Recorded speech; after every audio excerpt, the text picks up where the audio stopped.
Ya seorang public figure yang mengatakan dia ngerasa tenang banget gitu ya setelah istikharah untuk melepas hijabnya. Mungkin ini restu dari Allah gitu ya, karena Allah tahu saya itu butuh untuk membiayai anak-anak saya gitu ya, seperti itu.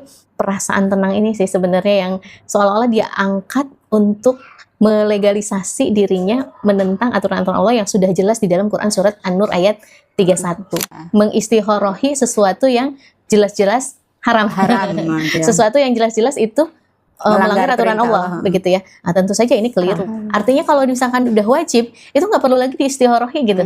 Misalnya mau sholat atau tidak gitu. Itu istikharah gitu ya. Nggak bisa, karena sholat itu udah sesuatu yang wajib, maka nggak ada istikharah di situ gitu ya. Pakai kerudung atau nggak pakai kerudung gitu kan. Pakai kerudung wajib, maka nggak perlu diistikharah. Nggak pakai kerudung haram gitu ya. Kalau kerjaan kita nyuruh kita buka hijab gitu ya, buka kerudung, berarti kerjaan itu tidak layak atau tidak baik untuk kita, maka tinggalkan 100%, 1000% gitu ya, yakin Allah akan ganti dengan yang baru. Istikharah itu pertama untuk memilih 2 atau 3 perkara yang dia itu halal. Jadi bukan halal PS haram, tapi halal PS halal gitu ya. Kalau halal PS haram, udah haramnya delete gitu ya. Lalu yang kedua, hasilnya Allah berikan kelapangan dada, kemudahan ya, jalan setelah ikhtiar, bukan hasilnya ditunggu melalui mimpi. Itu yang harus dipahami ya, rambu-rambu istikharah. Lalu yang ketiga adalah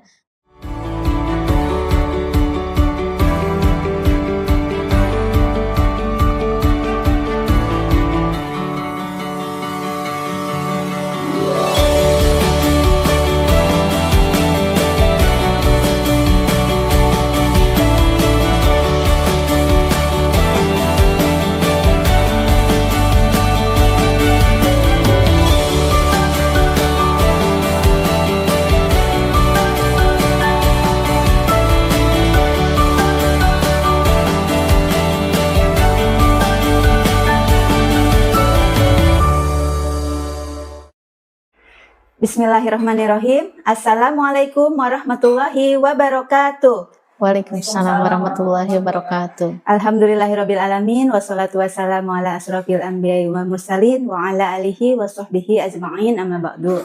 Alhamdulillah, puji dan syukur kita panjatkan kehadirat Allah Subhanahu wa taala atas berkat rahmat dan hidayahnya sehingga pada hari ini kita dapat bertemu kembali dalam kajian Bincang Nafsiyah Komunitas Ibu Hebat. Salawat serta salam semoga selalu tercurah kepada junjungan kita Nabi besar Muhammad sallallahu alaihi wasallam beserta keluarganya, sahabatnya, dan insya Allah kita sebagai pengikutnya hingga akhir zaman. Amin amin ya robbal alamin. Masya Allah, apa kabar Ibu Hebat hari ini? Ibu hebat, generasi kuat, Allahu Akbar. Masya Allah, Allahu Akbar ya. Ibu-ibu hebat semua, perkenalkan saya Nita Oktavia, salah satu pengurus komunitas Ibu Hebat yang insya Allah akan menemani ibu-ibu hebat semua di Bincang Nafsiyah pada hari ini.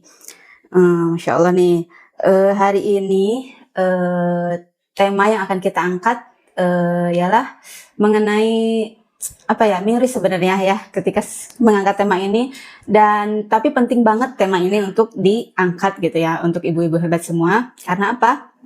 Karena ini menyangkut istilahnya tuh kayak melanggar aturan Allah tapi lewat istikharah gitu ya. Nah nih penting banget nih ya untuk ibu-ibu semua, kok bisa gitu ya, padahal kan istikharah itu ibadah gitu ya, itu meminta petunjuk kepada Allah gitu ya. Lalu juga tapi kok seolah-olah seperti dijadikan untuk melegalkan maksiat gitu ya, padahal kan itu suatu ibadah yang harus dilakukan atau meminta petunjuk kepada Allah gitu ya, tapi kok sekarang dipakai seolah-olah sebagai melegalkan maksiat gitu. Nah padahal itu kan dan itu pun disampaikan oleh salah satu public figure gitu ya, yang lagi rame gitu ya, oleh public figure disampaikan bahwa beliau ini melepas kerudungnya gitu ya, dan katanya itu melalui jalan istikharah gitu ya, dan setelah itu dia merasa tenang gitu ya, katanya ya ibu-ibu hebatnya gitu ya. Astagfirullah sih ya dengernya gitu ya, kalau saya pribadi juga. Nah ini benar nggak sih gitu ya, terus apakah istikharah itu bisa dipakai gitu untuk memilih antara taat atau maksiat begitu ya. Nah Baik, biar nggak salah paham nih Bu Ibu Hebat semua, kita kupas tuntas ya pembahasan ini bersama narasumber kita yang sudah hadir di samping saya. Baik, kita sapa dulu yuk Ibu Hebat. Assalamualaikum. Waalaikumsalam warahmatullahi wabarakatuh. Ini Ustazah Ria Tarbiyah dan biasa saya sapa Umiriah. Apa kabar Umiriah hari ini? Alhamdulillah, Ibu hebat, generasi kuat. Allahu Akbar. Sehat ya Umi ya. Alhamdulillah. Nih, gimana nih yang tadi saya sampaikan ya Allah tentang sesuatu yang kesannya tuh melegalkan maksiat gitu Mi, tentang ini. Bagaimana nih menurut Umi? Ya baik Bu Nita, bismillahirrahmanirrahim. Innal hamdalillah nahmaduhu wa nasta'inuhu wa nastaghfiruh wa na'udzu billahi min syururi anfusina wa min sayyiati a'malina may yahdihillahu fala mudilla lahu wa may yudlilhu fala hadiyalah. Asyhadu an la ilaha illallah wa asyhadu anna Muhammadan abduhu wa rasuluhu la nabiyya ba'da. Rabbi zidna ilma warzuqna fahma bi rahmatika ya arhamar rahimin. Alhamdulillah, puji syukur kehadirat Allah. Pagi hari ini bisa ketemu lagi dengan ibu-ibu hebat, ketemu dengan Bu Nita. Betul sekali ya Ibu hebat. Tadi Bu Nita juga sudah bahas bahwa miris banget, sedih banget kalau ternyata ada gitu ya yang dia itu atas alasan istikharah melakukan sesuatu yang sebenarnya dimurkai oleh Allah gitu ya, suatu kemaksiatan ya. Dan tema ini menurut saya memang penting banget diangkat ya Bu Nita dan ibu-ibu hebat semuanya. Kenapa? Karena bisa jadi pada sebagian orang ini menjadi samar gitu. Subhat yang dia itu bahayanya bisa halus gitu ya, terselubung begitu ya.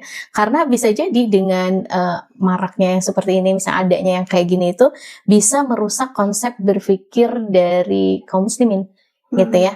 Dan juga bisa merusak akidah pelan-pelan. Itu makanya penting banget sih kalau kata saya untuk mengangkat ini gitu. Benar banget ya ibu-ibu hebat. Jadi penting banget ya untuk kita mengangkat ini, makanya komunitas ibu hebat mengangkat tema hari ini tuh yang seperti ini gitu ya. Nah, Umi Riah, biar kebayang nih Umi, kan itu salah satu public figure itu kan menyampaikan gitu ya bahwa dia melepas kerudung gitu ya, karena apa namanya tuh lewat jalan istikharah terus hatinya merasa tenang. Nah mungkin kan di luar sana juga banyak ya yang melakukan hal yang sama gitu ya. Nah fakta-fakta apa aja nih Mi? Mungkin yang selain public figure ini. Betul banget ya Bu Nita ya, banyak banget sebetulnya ya selain yang lagi ramai ini gitu. Bahkan ada beberapa orang yang pernah juga gitu ya datang gitu ya menanyakan tentang apakah perlu istikharah nih gitu ya. Saya diterima kerjanya di bank gitu ya dengan gaji yang lumayan dan dia sih bilangnya fashionnya banget gitu karena tidak ada tekanan di situ. Jadi dia bank tapi bagian yang apa sih kayak di ke jalannya gitu ya, kayak misalnya keliling-keliling cari customer gitu ya, seperti itu. Jadi menurut dia jadinya lebih apa sih, lebih enak gitu kayak gitu. Nah gimana ya gitu, apa perlu istikharah gitu ya. Itu kan sesuatu yang nggak harus diistikharohin kan sebenarnya begitu ya. Atau misalkan dia keterima di sebuah pekerjaan yang tapi di situ disyaratkan untuk melepas kerudung gitu ya. Gimana ya Bu gitu baiknya gitu, apakah harus istikharah begitu ya. Dan ada juga yang bilang ketika misalkan saya menjalani itu tuh kayak lebih plong, apakah ini petunjuk dari Allah gitu. Banyak juga yang gitu ya. Dan salah satunya mungkin tadi ya, yang salah satunya yang ramai di IG atau TikTok itu ya, seorang public figure yang mengatakan dia ngerasa tenang banget gitu ya setelah istikharah untuk melepas hijabnya, untuk melepas kerudungnya gitu ya. Mungkin ini restu dari Allah gitu ya. Karena apa? Karena Allah tahu saya itu butuh untuk membiayai anak-anak saya gitu ya, seperti itu. Dan setelah konsultasi dengan beberapa guru gitu ya, dan katanya akhirnya dia memutuskan untuk itu, dan itu membuat dia menjadi tenang gitu ya.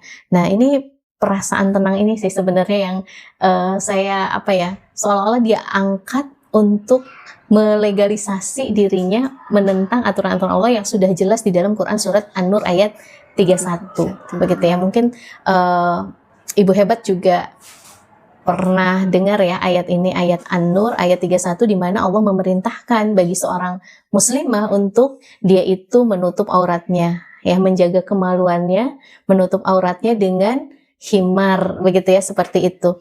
Nah, dan di dalam Quran surat An-Nur ini itu sudah jelas ya. nasnya itu sifatnya qat'i. Kalau dalam ilmu ushul fikih itu namanya qat'i. Qat'i itu artinya pasti gitu. Tidak ada perbedaan pendapat, ya, dan bersifat jazm, harus begitu ya perintahnya itu. Berarti dia wajib, nggak bisa ditawar-tawar. Dari mana kita tahu kalau itu perintahnya berupa wajib? Ya, kalau kita belajar bahasa Arab mungkin ya, tapi ini ibu-ibu hebat pengetahuan sedikit lah ya gitu ya, terkait dengan di situ ada kata wala yadribna, dan hendaklah kalian mengulurkan kan gitu ya, khimar bi khumurihinna gitu ya, dengan himar kalian ke dada. Nah, kata la yadribna gitu ya, itu sebenarnya terdiri dari dua kata, la dan yadrib gitu ya. Yadrib itu adalah fiil mudhari. Kalau fi'il mudhari itu diawali dengan kata la gitu ya, harful la ini adalah lam amr gitu ya, maka dia menunjukkan bahwa ini adalah perintah yang bersifat wajib, nggak bisa ditawar begitu. Nah, tadi dengan alasan tenang melakukan kemaksiatan gitu ya, dia seolah-olah ya melawan perintah Allah di dalam Quran surat An-Nur ayat 31 gitu. Masya Allah ya.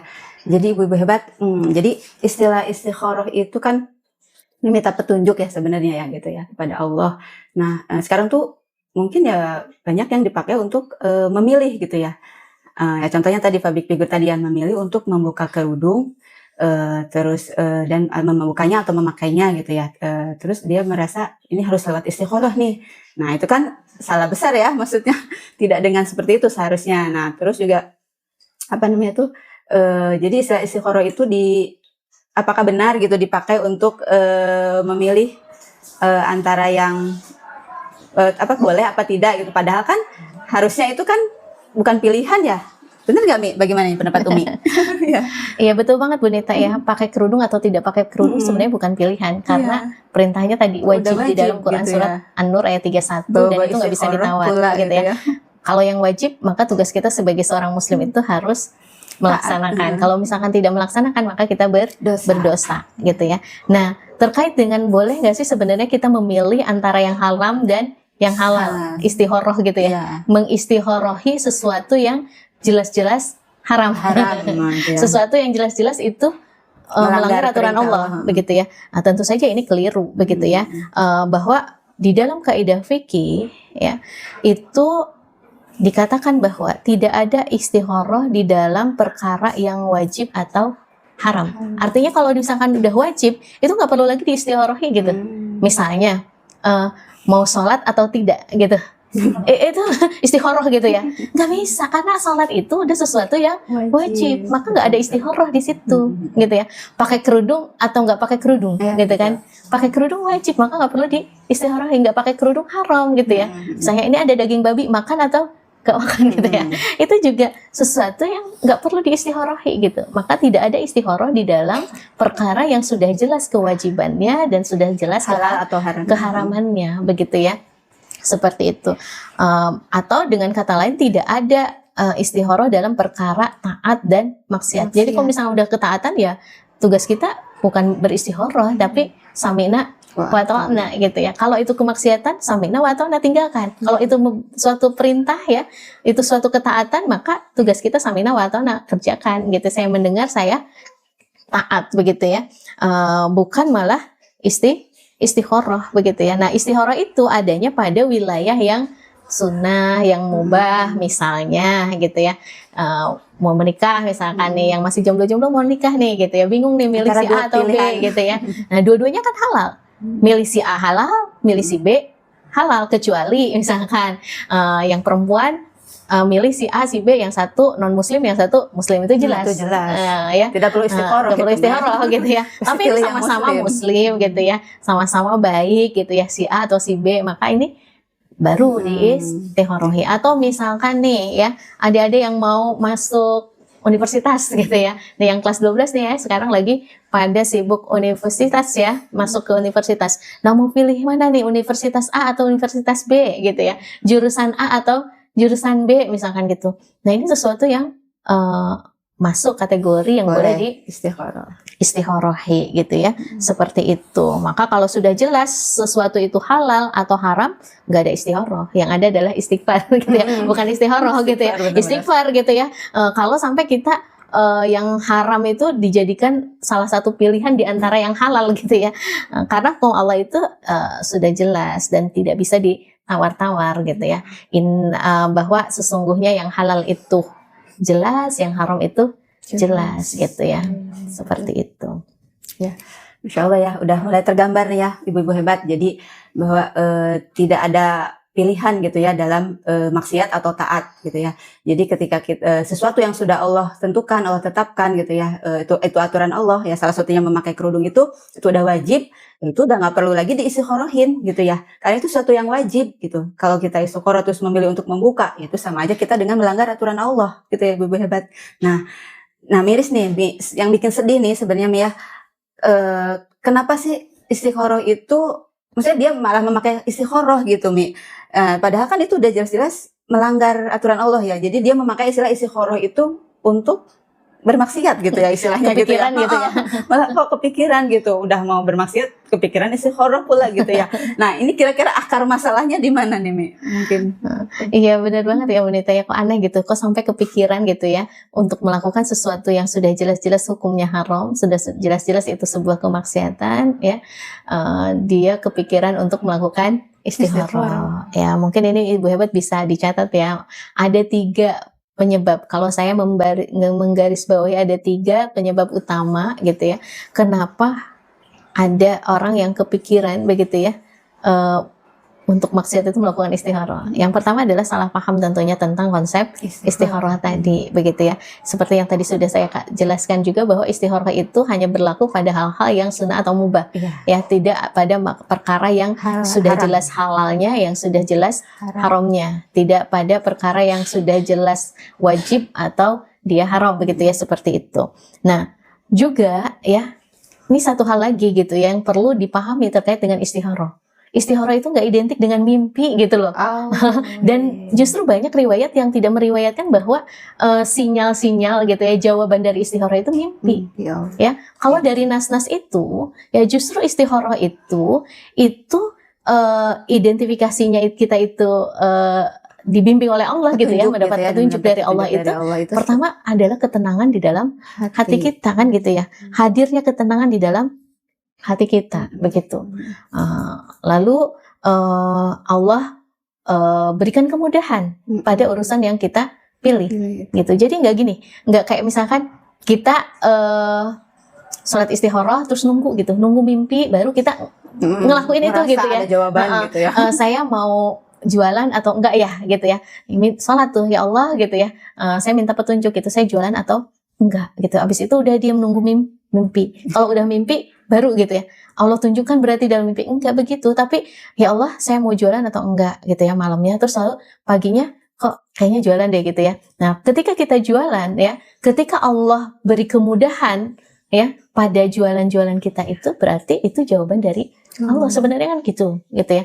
Ketika kita merasa tenang dengan jualan itu, maka itu juga jawaban dari Allah. Tapi ketika kita merasa kegalau, merasa gelisah gitu ya, berarti itu juga jawaban dari Allah seperti itu.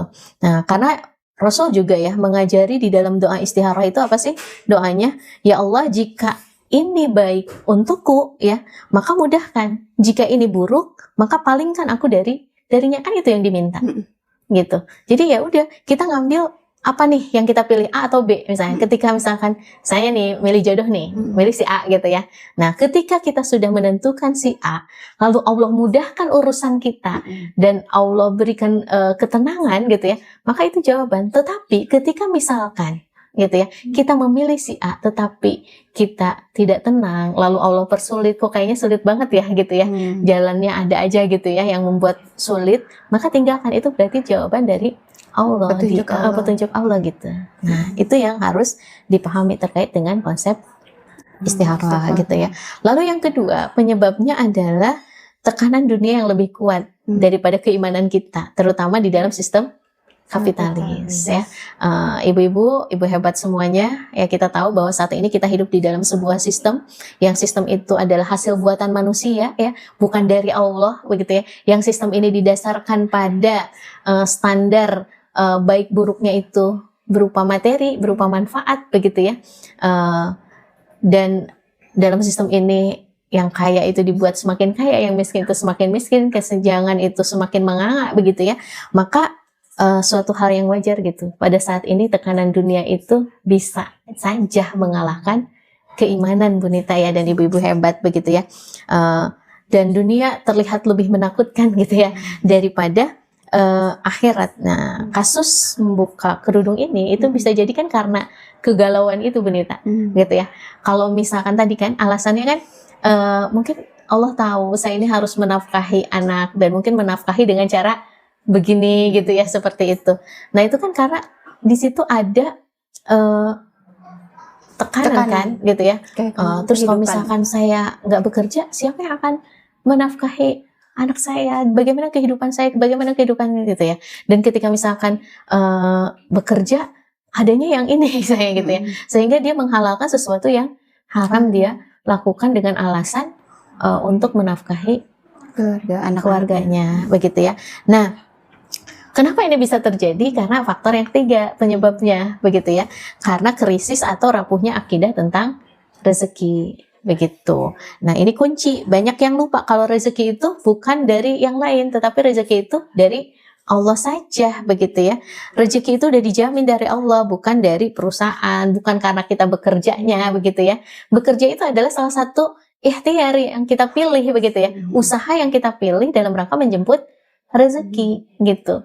Dan rezeki itu sendiri sebetulnya sudah Allah jamin gitu ya. Menjamin kita tuh Allah, bukan yang lainnya, bukan perusahaan, bukan bos kita begitu ya. Lupa juga kalau Allah saja ya, burung-burung itu ya Bunita ya, pagi dia berangkat dengan perut kosong gitu ya, kembali dengan perut kenyang. Padahal sebelumnya dia nggak tahu dia bakalan dapat rezeki dari mana. Tapi Allah tidak membiarkan burung-burung itu dalam keadaan kelaparan. Ada rezekinya. Burung aja Allah kasih rezekinya gitu loh, ibu hebat ya. Apalagi manusia, apalagi yang taat begitu ya. Burung aja yang nggak berakal Allah kasih rezekinya. Manusia gitu ya, taat lagi gitu ya, pasti Allah kasih rezekinya. Jadi 3 itu ya Bunita. Yang pertama itu salah paham konsep istikharah, yang kedua memang kita hidup di dalam sistem kapitalis yang banyak dengan tekanan ya, sehingga tekanan ini lebih kuat daripada keimanan kita bagi sebagian orang begitu ya. Lalu krisis atau rapuhnya akidah terkait dengan konsep rezeki.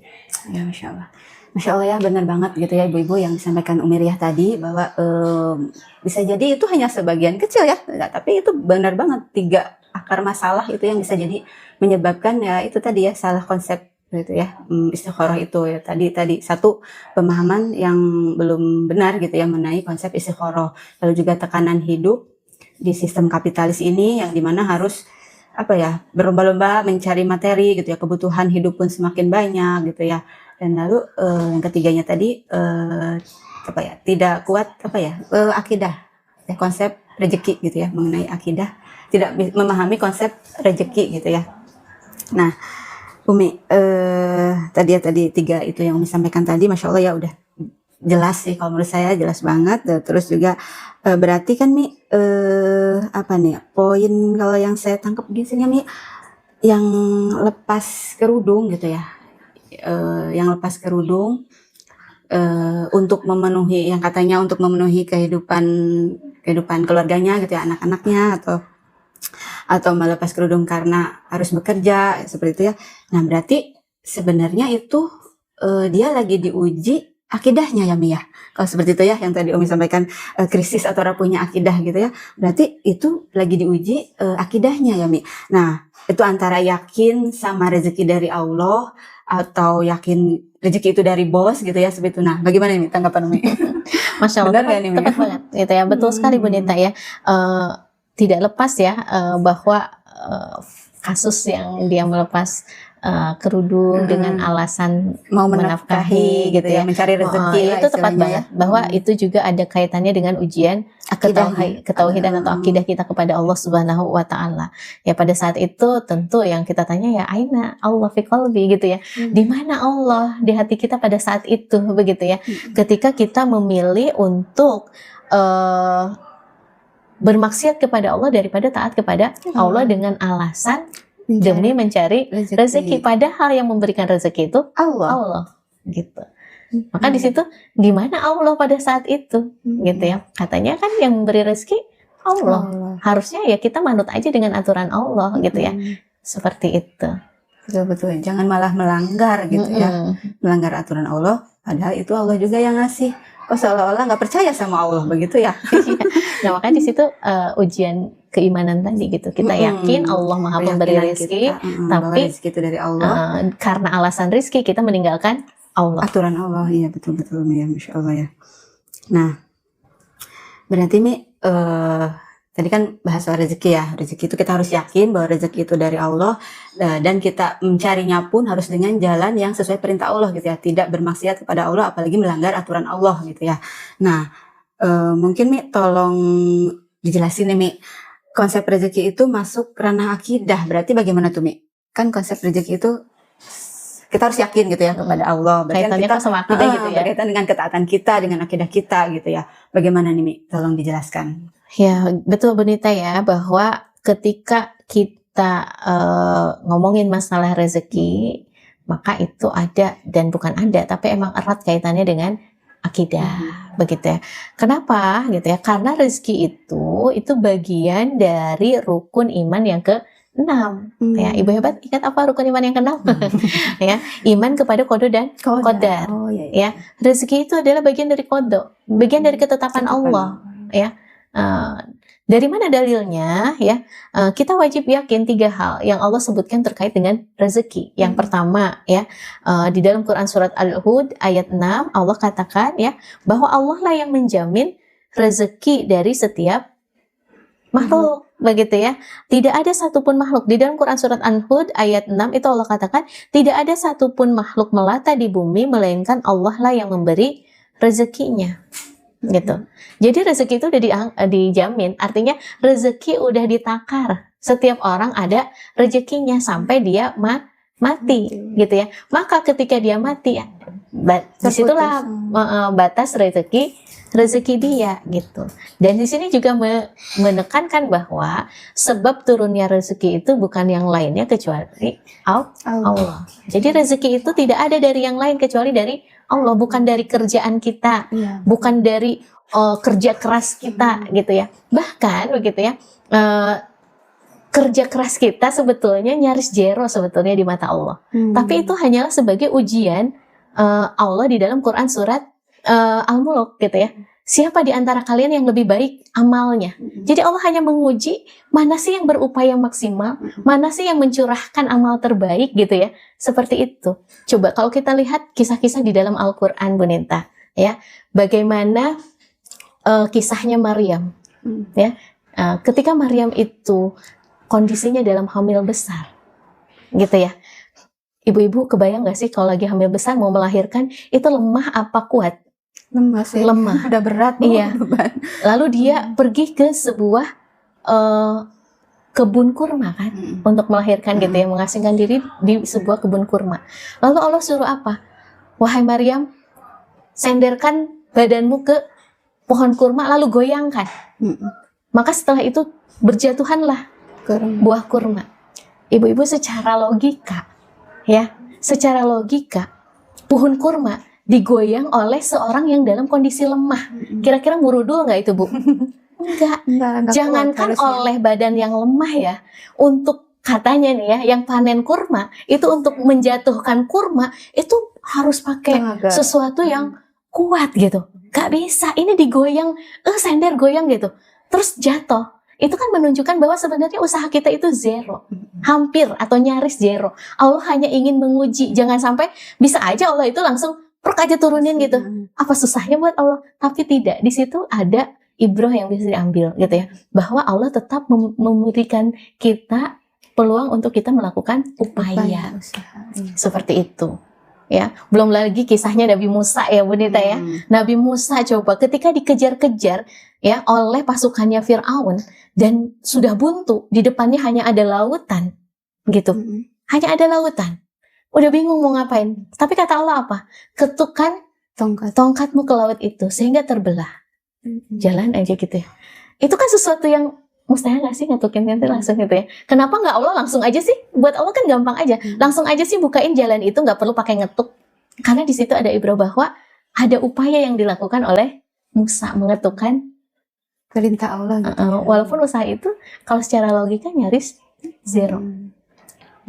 Ya, artinya jangan menyandarkan usaha kita itu pada akal logika kita manusia gitu ya. Bahwa di situ itu ada peran Allah, yaitu apa? Sebab turunnya rezeki itu bukan dari usahanya kita, seberapa kuatnya kita, seberapa apa kita kerasnya berupaya gitu ya. Tetapi emang Allah yang menurunkan. Kita melakukan upaya-upaya sesuai dengan apa yang diperintahkan oleh Allah gitu ya. Untuk apa? Mendapat pahala gitu. Seperti itu ya. Nah, itu yang pertama terkait tentang rezeki kaitannya dengan akidah gitu ya. Kita harus yakin bahwa yang menjamin rezeki itu adalah Allah.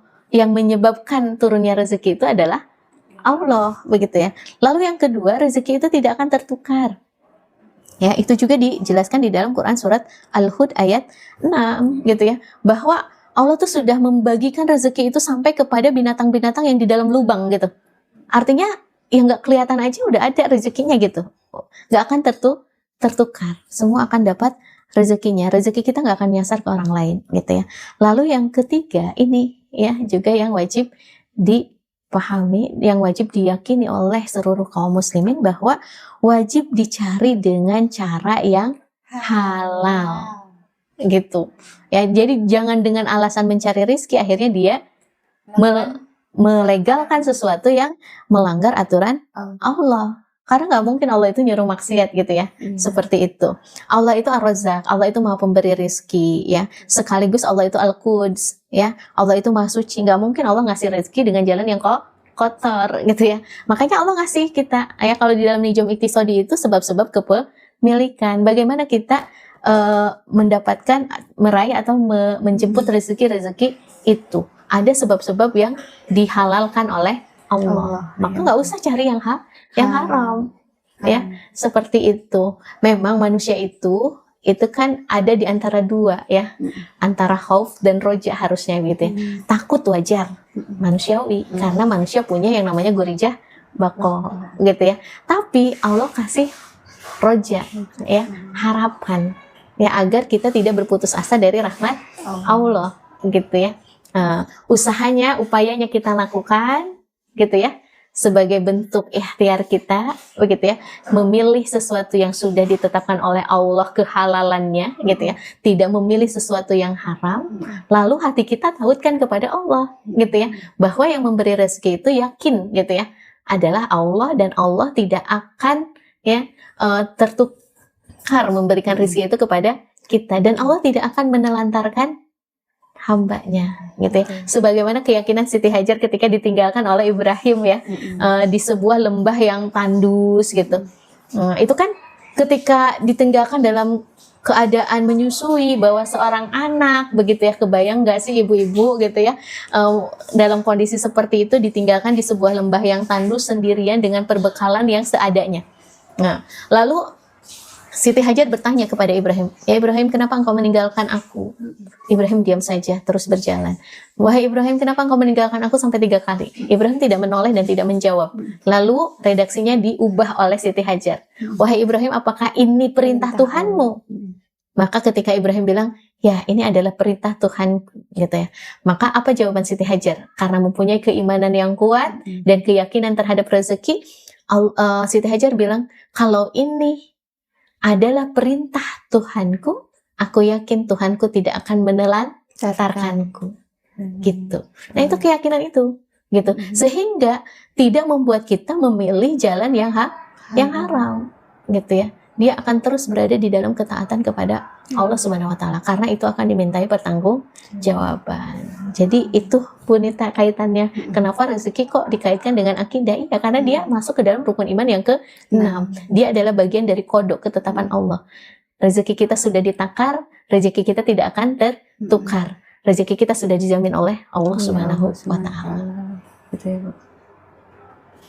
Jadi ini Bunita ya, kalau ada yang mensyaratkan gitu ya, suatu kerjaan mensyaratkan kita buka aurat atau mensyaratkan kita meninggalkan ketaatan kita kepada Allah, udah itu mah 1000% tinggalkan we gitu ya, Ibu hebat ya, seperti itu. Karena insya Allah Allah akan mengganti dengan yang lebih baik, sebagaimana Allah sebutkan di dalam Quran surat At-Talaq ayat 2-3. Kalau kita bertakwa, maka Allah akan berikan kita jalan keluar. Kalau kita bertakwa kepada Allah, Allah akan datangkan rezeki dari arah yang tak terduga. Jadi itu yakin. Gitu. Tolak pokoknya kalau yang itu nyuruh kita melanggar aturan Allah. Udah jalan aja terus di dalam ketaatan, on the track gitu ya. Insya Allah Allah akan berikan sesuatu yang indah gitu ya. Akan indah pada waktunya kalau kita ada di ketaatan kepada Allah. Tidak akan indah pada waktunya kalau kita tidak ada di dalam ketaatan kepada Allah gitu ya. Jadi indah pada waktunya itu kalau kita taat. Kalau kita nggak taat mah ngahayal gitu ya. Bukan indah pada waktunya gitu ya. Nu aya lieur ku pinjol gitu ya. Ketika kita milih jalan yang maksiat. Ya, Masya Allah ya, benar banget ya ibu-ibu hebat. Jadi kita harus lurusin ya. Kita harus membenerin gitu, kita harus meyakini gitu ya, bagaimana konsep rezeki itu memang itu ranahnya akidah kita, ranahnya keimanan kita gitu ya. Kita harus 3 itu tadi kata Umi ya, yakin, kita harus yakin bahwa rezeki itu dari Allah, karena ini terkait dengan keimanan kita kepada Allah, keimanan terhadap kodok ya, ketetapan Allah, bahwa rezeki itu adalah dari Allah, ketetapan dari Allah gitu ya. Nah, bahwa Allah itu menjamin rezeki kita ya, kita harus yakin nih ibu-ibu ya.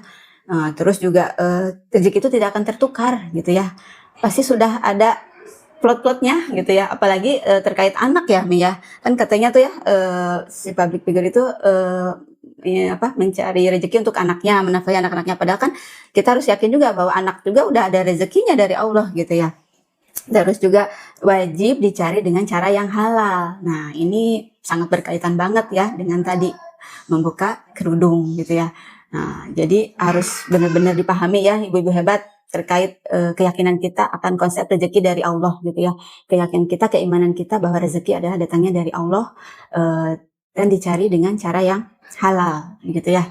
Nah, Umi kembali lagi nih ke tadi istiqoroh gitu nih ya.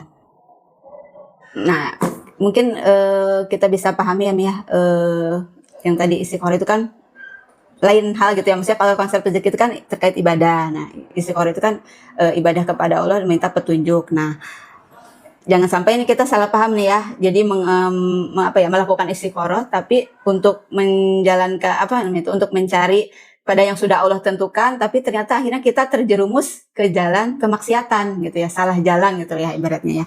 Nah, lalu istilah istiqoroh yang syar'i gitu ya Mi ya, yang sesuai gitu dengan pandangan Islam itu seperti apa Mi? Biar kita tuh nggak salah langkah gitu. Akhirnya itu tadi menjadikan istiqoroh untuk melakukan suatu kesalahan gitu atau melanggar aturan Allah. Nah, biar diluruskan ini bagaimana istiqoroh yang dalam pandangan Islam gitu Mi. Iya, tadi kan konsep terkait rezeki juga kita harus luruskan ya, bahwa rezeki itu dari Allah.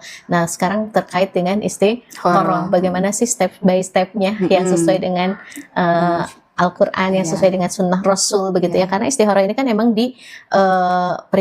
diperintahkan ya, dianjurkan oleh Rasulullah gitu ya, sunnah gitu ya, disunahkan oleh Rasulullah ketika kita menghadapi berbagai perkara di dalam kehidupan kita. Bahkan ada orang yang melazimkan itu apa ya, mendawamkan, membiasakan lah gitu ya, membiasakan diri setiap tahajud itu nggak cuma tahajud, tapi dia juga melakukan istiqoroh gitu ya. Karena pasti dalam setiap hari kita akan akan bertemu dengan pilihan-pilihan dalam kehidupan kita. Kayak misalkan ketika kita mendidik anak gitu ya, kita juga minta sama Allah malamnya gitu.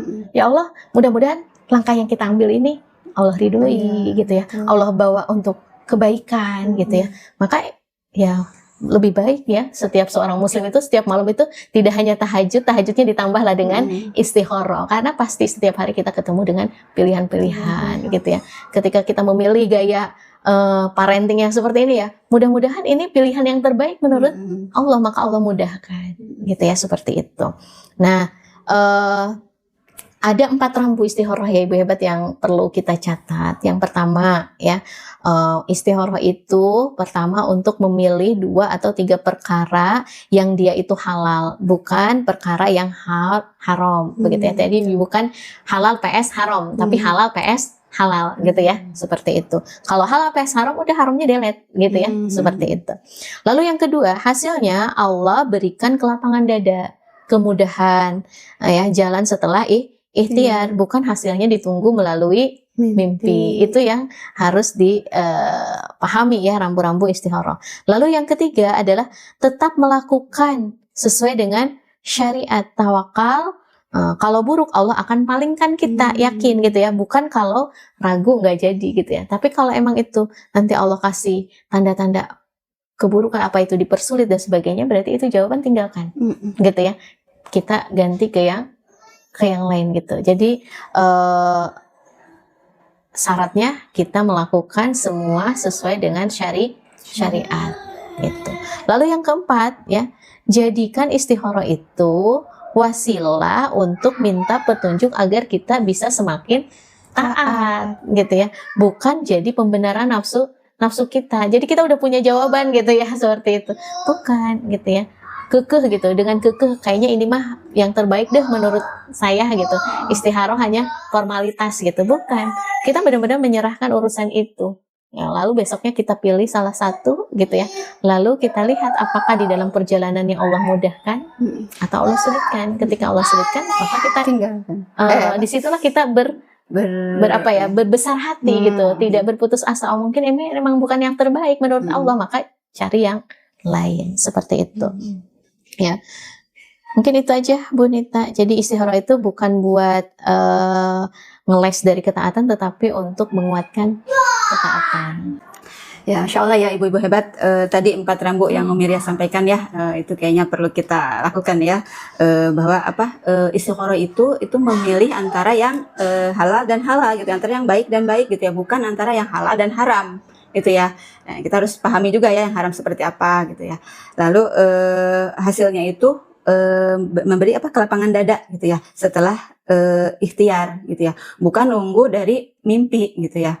Lalu juga tetap lakukan sesuai syariat, tawakal gitu. Jadi kalau Allah beri petunjuk nih, misalkan buruk gitu atau apa, ya udah kita tinggalkan gitu ya. Dan kita juga harus lapang gitu ya. Mungkin ini yang terbaik dari Allah gitu ya. Lalu juga pastilah meminta petunjuk agar bisa taat gitu ya. Kita semakin taat gitu, bukan untuk membenarkan pembenaran nafsu kita gitu ya. Nah, begitu ya. Jadi Masya Allah banget ya Mi ya, udah tercerahkan banget ini masalah istikharah yang seperti apa gitu ya yang harus kita jalankan. Lalu Mi, jadi adem nih jadinya nih.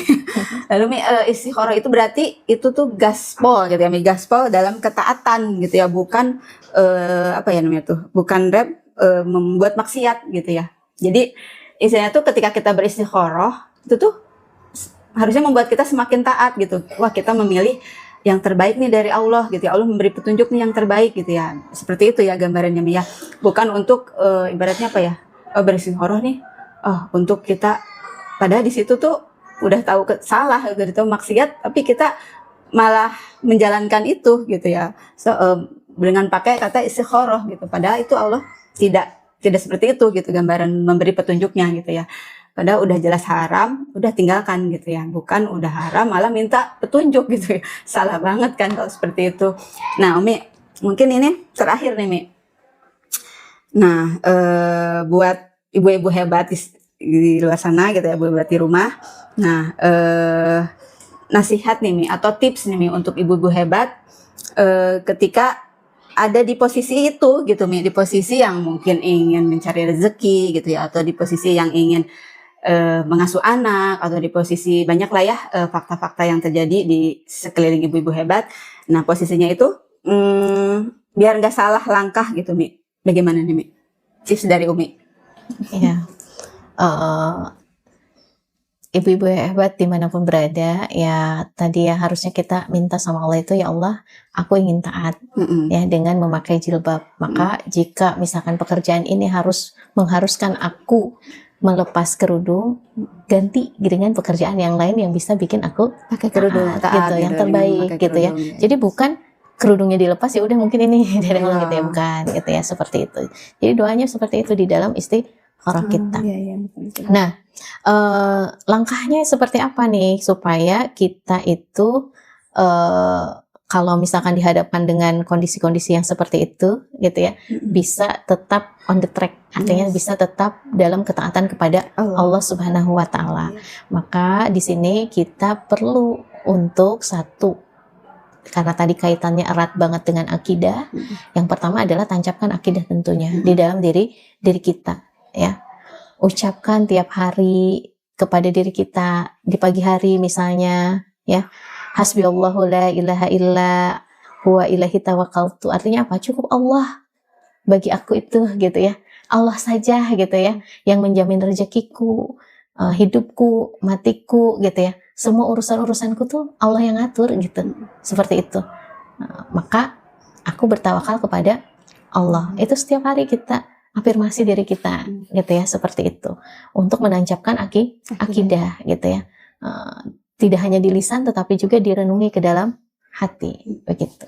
Lalu yang kedua begitu ya, apa lagi yang harus kita lakukan adalah ilmunya dibenerin, artinya kita ngaji gitu ya. Jangan pernah tinggalkan majelis ilmu gitu, jangan pernah tinggalkan ngaji, tapi ngaji yang bukan cuman baca Quran gitu ya, tetapi kaji apa yang ada di dalam isi Al-Quran. Karena di dalam isi Al-Quran itu mencakup seluruh jawaban tentang permasalahan kehidupan kita ya. Masalah akidah dikuatkan, masalah muamalah diluruskan begitu ya. Bahkan masalah dengan hubungan diri kita juga Allah kasih petunjuknya, harus bagaimana cara berpakaian kita, cara ngomong kita begitu ya. Itu semua ada di dalam Al-Quran begitu ya. Bagaimana cara mencari rezeki yang dihalalkan oleh Allah begitu ya, seperti itu semua ada di dalam Al-Quran. Dan bagaimana mungkin kita akan tahu itu kalau kita nggak ngaji, dan bagaimana mungkin kita akan tahu oh kalau ini itu wajib, ini itu sunnah, ini itu mubah kalau kita nggak ngaji gitu ya. Bagaimana kita tahu bahwa perbuatan-perbuatan ini halal, perbuatan-perbuatan ini haram kalau kita nggak ngaji.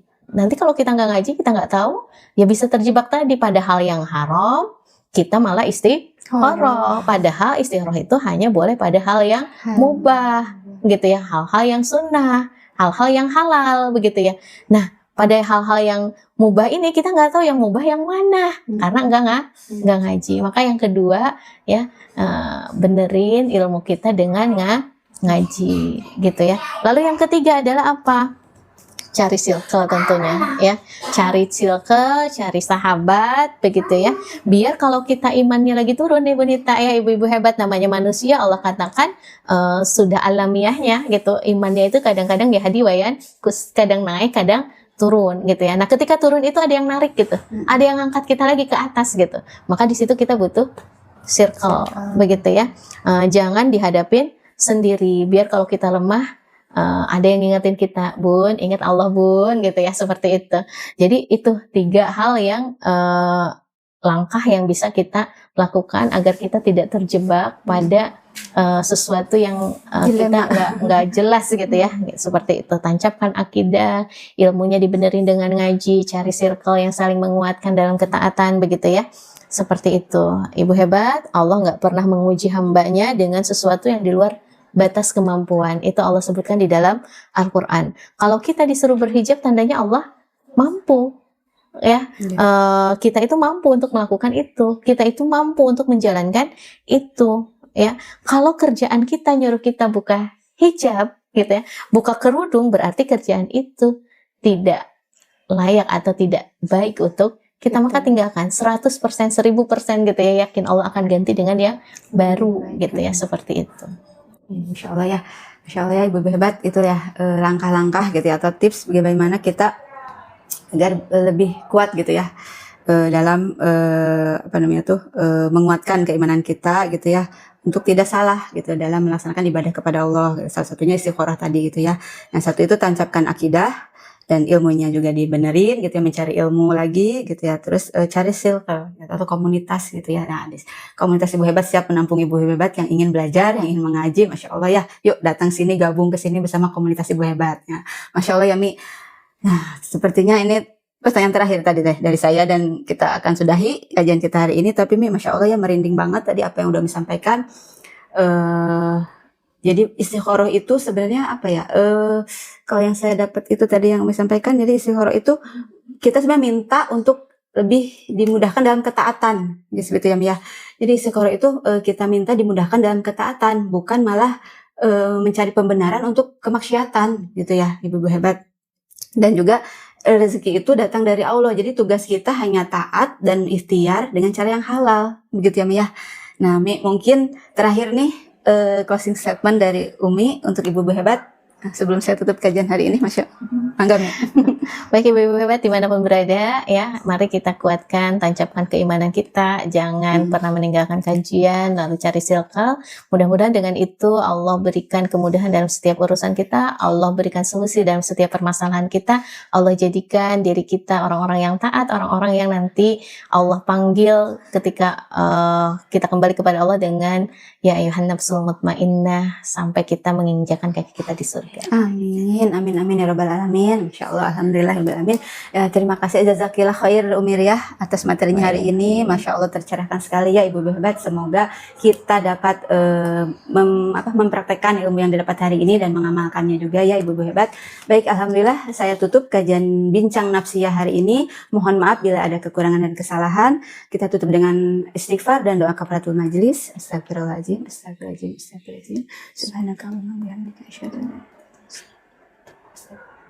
Billahi taufiq wal hidayah. Wassalamualaikum warahmatullahi wabarakatuh. Waalaikumsalam warahmatullahi wabarakatuh.